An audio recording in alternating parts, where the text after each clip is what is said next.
Assalamualaikum warahmatullahi wabarakatuh. Perkenalkan, nama saya Witriana Pangestu. Saya mahasiswa dari Universitas Terbuka UPBDJ Palu. NIM 0551226178. Jadi pada video kali ini saya akan mewawancarai narasumber selaku petani sekaligus penyalur benih, produsen benih. Boleh perkenalkan namanya, Pak?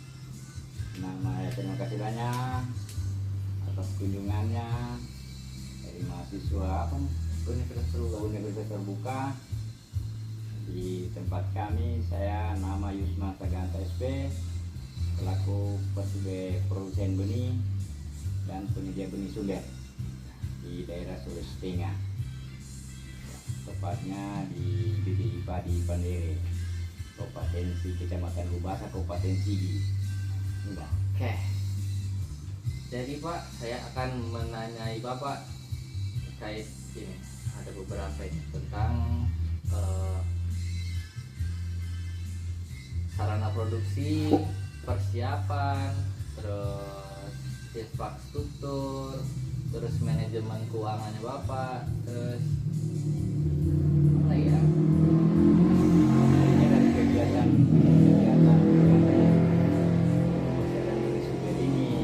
Ya.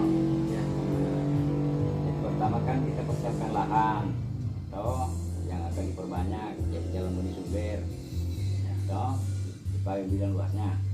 Luas lahannya. Nah, luas lahan total di sini sekitar 10 hektar yang dikelola dari sumber dana APBD. Jadi kalau sebelum mengolah itu kita persiapkan lahan. Yang pertama pembersihan saluran. Kedua, kalau kita diurus di balai benih, pengendalian gulma dulu. Dan rumah. Itu hamparan. Ya. Hamparan saja kita adakan pengendalian gulma itu, penyemprotan gulma itu ada 2 herbisida, yang sistemik dan yang kontak yang kita gunakan. Baru selesai itu ke perendaman. Nah, jadi sebelumnya kan ada pertemuan penentuan jadwal tabur Ya. dari BBP Gumbasa. Kemarin kita dikumpul, ditentukan jadwal taburnya. Alat sudah siap. Pas perendaman kita mengolah tempat persemian dulu. Nah, sebelumnya sudah ada memang benihnya untuk ditabur. Adapun kebutuhan benih per 1 hektar itu, kalau untuk tanam manual, apa ini juga kelas benih. Ya. Jadi di sini pertama benih penjenis. Dalam hal ini berdicik kelas benih BS. Yang kedua benih dasar.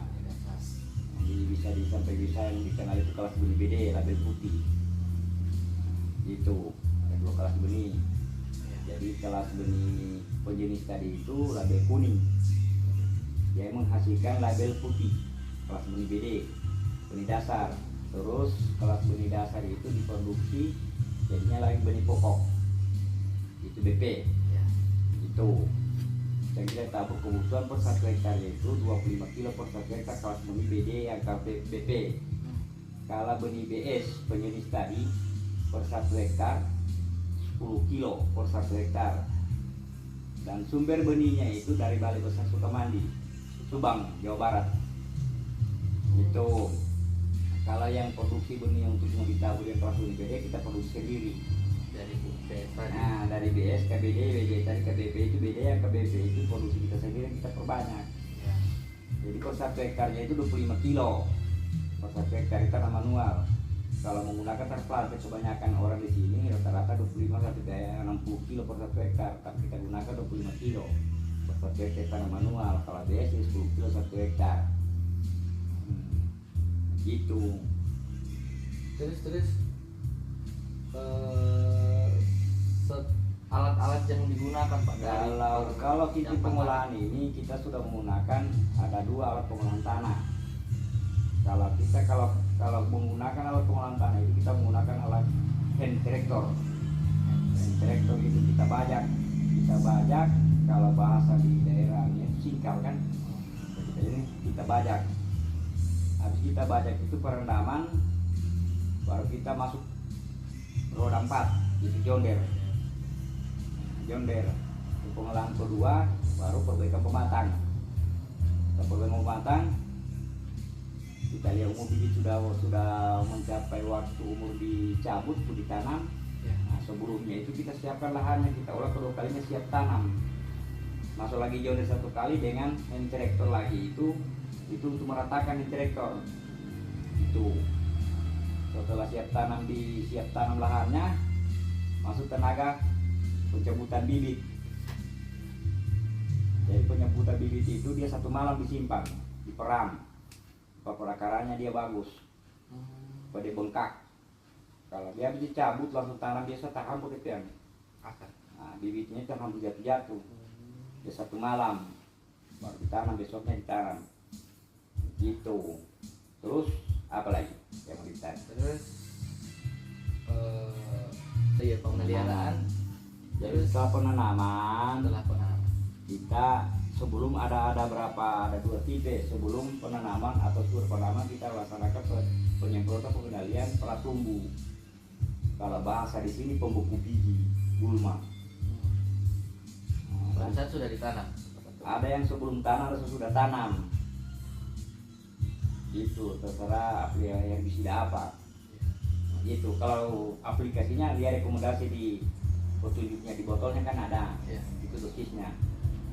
Gitu. Ya, setelah pemeliharaan, terus tahap selanjutnya apa, Pak? Habis pemeliharaan itu dengan pratumbuh kita sekitar 2-3 hari yang direndam. Baru setelah 2-3 hari penyemprotan pratumbuh kita masukkan air.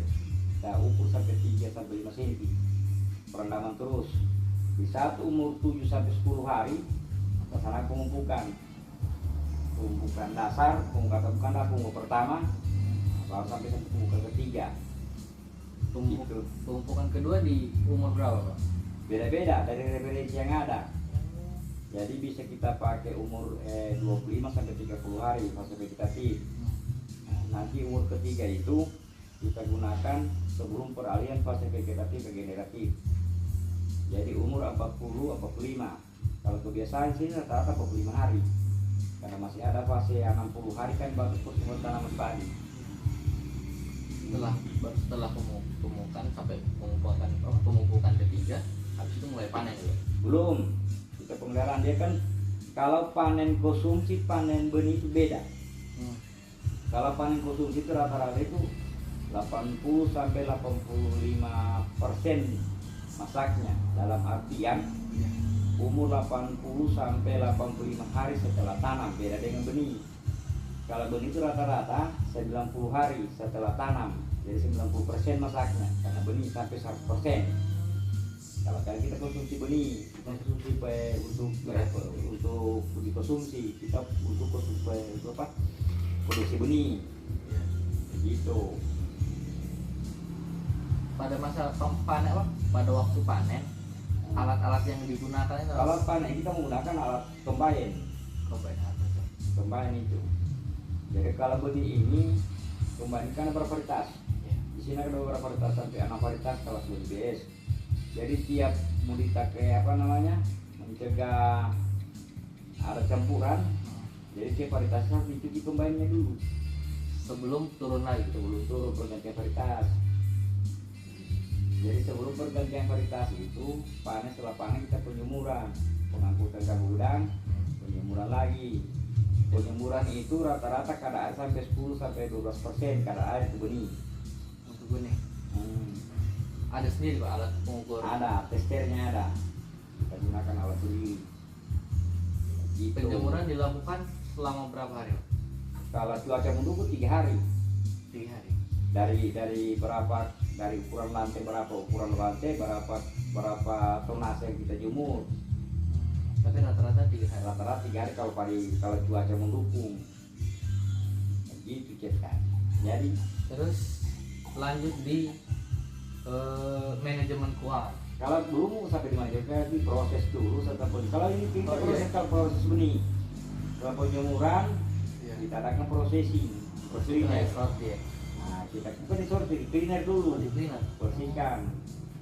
Nah, setelah itu disimpan di tempatnya, wadahnya memang di atas nama palet atau stapel, disusun sesuai dengan tonase 50 kilo per satu karung.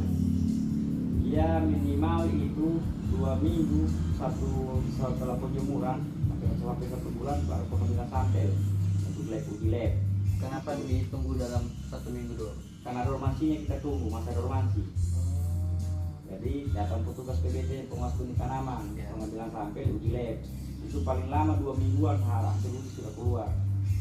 Gitu. Baru Kalau hasil uji kita muncul nomor seri label, ya. baru cetak label. Kalau labelnya baru kita pasarkan. Setelah Nah, keluar jadi label. kalau kita pasarkan manajemennya itu kan sesuai target yang per 1 hektar itu. Misal 3 ton per 1 hektar itu dipasarkan, selesai kita jual, dananya kita setor ke kantor, itu PAD. PAD. Itu. Jadi khusus label putih penangkar kan untuk penangkar lain. Iya. Ke balai benih kabupaten dikelola PT Perbenihan provinsi. Jadi sumbernya dari sini, penyedia benih sumber di induk ini. Ya. Begitu cerita. Dalam 1 hektar apakah ada perbedaan hasil produksi Pak antara Perbedaannya di kelas BS? BD, yang BSKBD dengan BDBP. Kalau BSBD itu 2 ton sampai 2 ton setengah per 1 hektar, 3 ton kalau BP-nya. Kenapa tinggi? Beda. Bedanya kalau benih pejenis itu Ya. karena masih banyak bawaan gen campuran dari itu kan masih dari pemulia dari benih pejenis. Iya. Tingkat turunnya tinggi. Dalam satu rumpun itu perbedaan daun dari sesuai dengan data deskripsi tidak sesuai kita cabut. Harus Pak. Nah itu baru 1 kali pangkas dari pemulia dari benih pejenis tadi itu. Nah kalau benih BD itu karena sudah dipangkas Ah, dari BS-nya tadi. Jadi tingkat campuran gen bawaannya itu kurang. jadi Gitu. produksinya lebih tinggi. Benihnya saja saya BS 10 kilo 1 hektar. Iya. Terus apa lagi? Habis itu tentang apa lagi Pak? Ya habis. Habis ya? Ini apa lagi? Iya. Selesai sudah. Baik, sekian apa namanya video kali ini. Ada salah kata atau agak-agak belibet. Ya Saya kalau mohon. ada kekurangan nanti disempurnakan kembali. Siap. Toh, Begitu. kalau masih ada kekurangan ada yang kelewatan dari Penjelasan tadi, penyusunan dari item-item kegiatan dari persiapan lahan sampai pasca panennya, Ya. nah, kita sempurnakan ulang. Kayak begitu. Manusia itu kan tidak luput dari hilaf, Betul. gitu. Betul. Baik. Assalamualaikum warahmatullahi wabarakatuh.